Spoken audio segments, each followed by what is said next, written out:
If you watched to the end of my last video, you'll know that I had no intention of making this particular one, but on Saturday I went and saw Mugen Train and it completely blew my mind.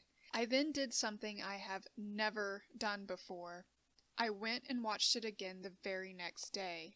There were only two things that have prevented me from watching it on this, the third day. 1. The theater within walking distance is only showing on the weekends. And 2. The alternator in my car is very dead. Having seen it twice now, I can definitively report that it's even better the second time around. However, something cut me to the quick the first day. My sister found a 2-star review of the film based on the fact that the film was one only fans of the show can enjoy. Ahem. The film was not advertised as being a standalone. It was quite obviously a continuation of a story told in a different format. Furthermore, that review completely misunderstands the medium of film. While the content of a film matters, when critiquing a film, one must pay attention to how the medium of film operates regardless of content. The medium is the message, because it is the medium that shapes and controls the scale and form of human association and action. So wrote Marshall McLuhan. Let's cut to the chase and simplify this. Imagine a person you erotically desire. Now I'm going to give you 3 different Valentine's Day scenarios with that person, and I want you to imagine how each one would make you feel. Scenario 1. The person hands you a store-bought Valentine's card with the message, "Love ya," pre-printed inside. Scenario 2. The person hands you a handmade Valentine with "Love ya" handwritten on the inside. Scenario 3. The person comes up to you and whispers, "Love ya," in your ear. Did you feel the same way in each scenario you imagined, or did you experience different emotions or emotional intensity? If there was a change in your imagination, it was due to the medium shift since the content remained the same in each scenario. That is an example of what is meant by stating the medium shapes and controls association. The manner in which the content is shaped and creates associations makes transmediation difficult. Anytime you hear someone declare, "The book was better than the movie," you are hearing a declaration that the transmediation attempt failed, or that the transmediation was poorly performed. Some necessary aspect inherent in the original medium was not present in the secondary medium. For transmediation to successfully take place, the content must be adapted in a manner befitting the new form so that neither the content nor the medium is mishandled. Demon Slayer has undergone not one, but 2 major transmediations. Its original medium was a weekly manga. The first major transmediation was from a manga to an anime series. The second major transmediation was dual in nature. It was transmediated both from the weekly manga as well as from the anime season. Let's briefly look at the manga medium.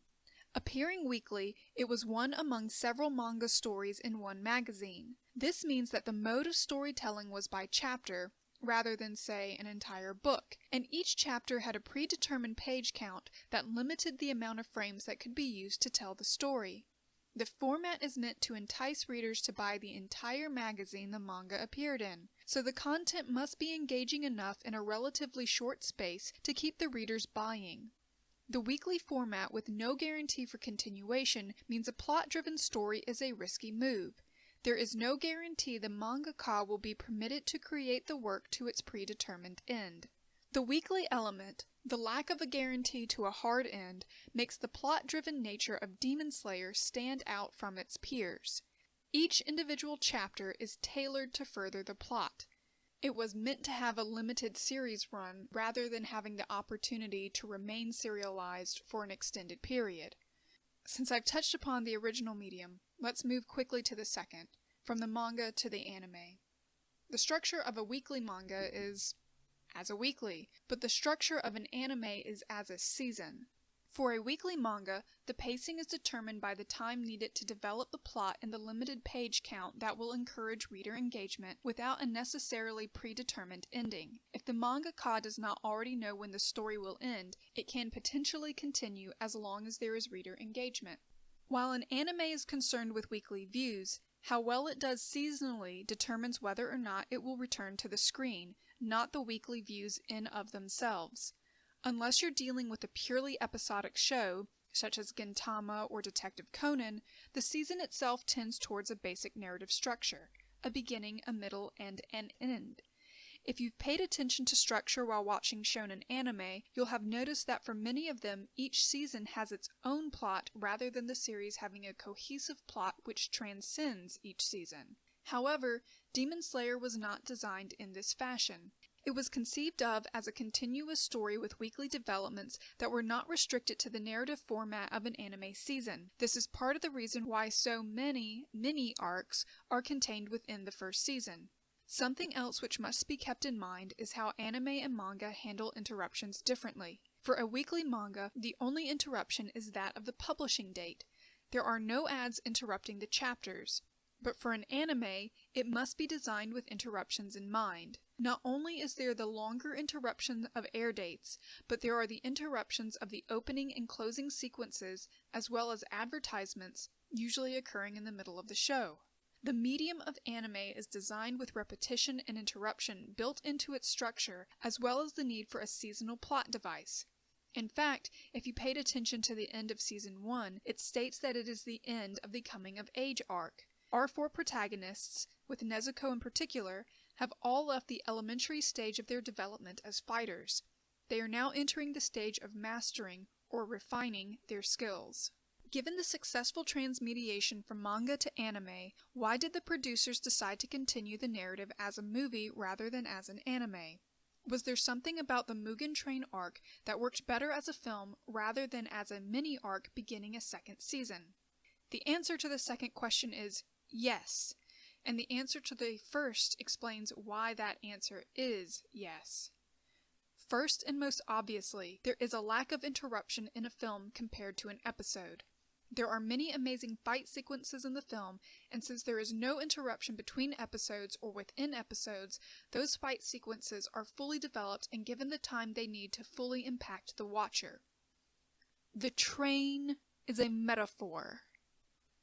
Episodes of anime start and stop, but that train won't stop until it reaches its destination.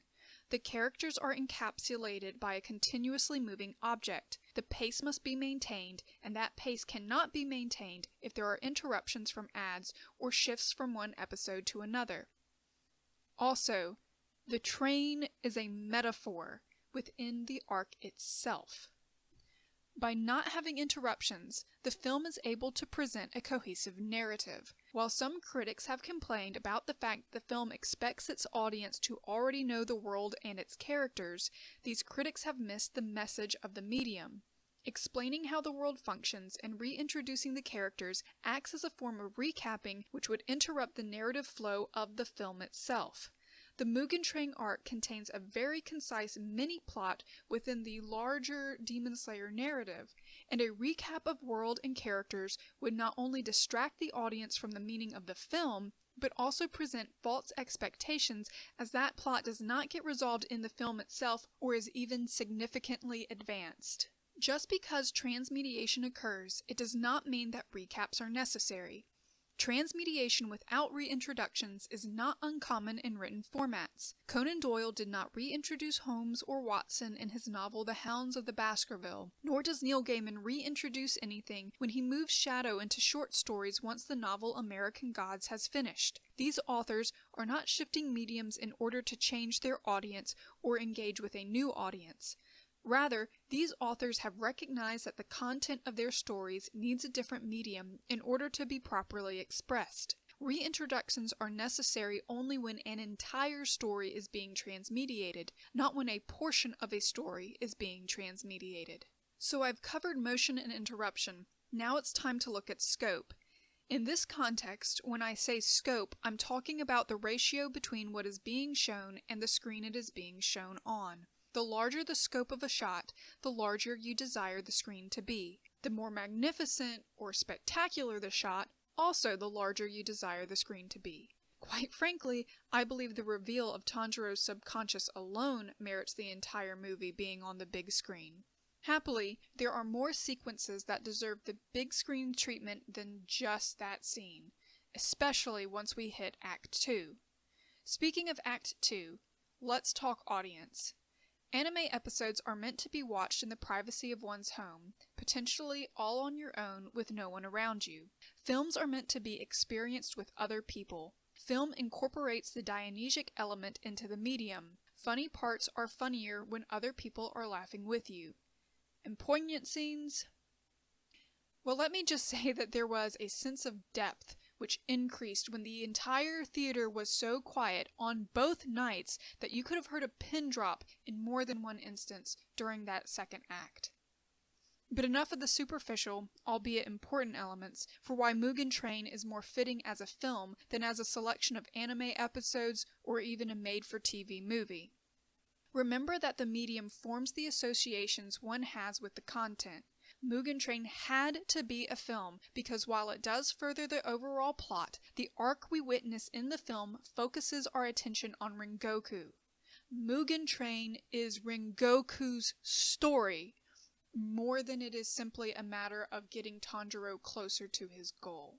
If Mugen Train took place at the beginning of Season 2, then Rengoku's story would have been overridden by the overall theme of the second season. By separating Rengoku's story out, by highlighting it from the rest of the anime episodes, it narrows our focus on his participation within the story as a whole. Instead of approaching Season 2 through the lens of Season 1, and the manner in which the protagonists have, quote, come of age, end quote, we are now approaching Season 2 through the lens of Rengoku's relationships with our protagonists.